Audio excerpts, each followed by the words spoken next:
मैत्रिणींनो नमस्कार. आपण पाहणार आहोत लपंडाव.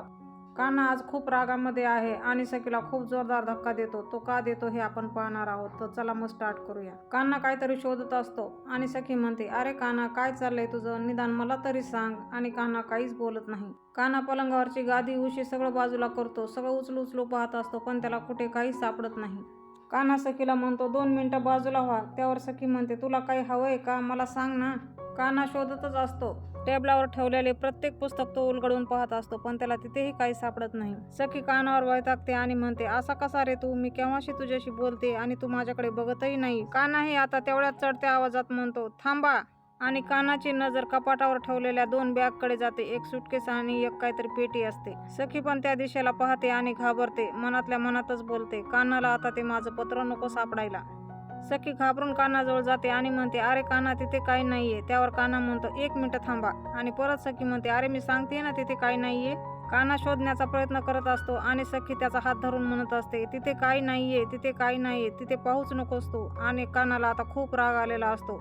सखी कान्हाला म्हणते, काही नाहीये तिकडे. आणि कान्हाला खूप राग येतो. कान्हा म्हणतो, लांब व्हा असं म्हणतो आणि सखीला धक्का देतो. एवढंच नाही तर कान्हा सखीवर हात सुद्धा उचलतो. सखी कान्हाचं हे रूप पाहून खूप घाबरलेली असते. आणि इकडे मनस्विनीच्या हातामध्ये मोठी बंदूक असते आणि ती परसूला म्हणते, मागे उभा राहा. परसू खूप घाबरतो आणि म्हणतो, आणि परत मनस्विनी म्हणते, मागे उभा राहा आणि डोक्यावर ॲपल ठेव.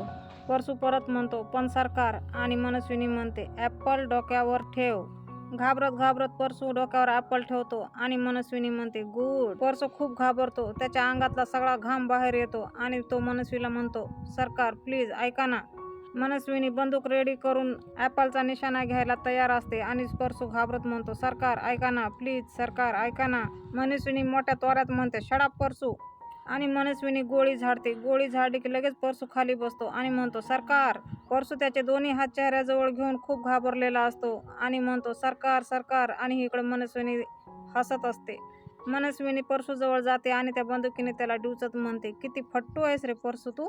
मनस्विनी परसूला विचारते, स्नॅपर गन तूच आणलीस ना? त्यावर परसू म्हणतो, हो. मनस्विनी परसूला विचारते, त्यात बुलेट्स टाकल्या होत्या?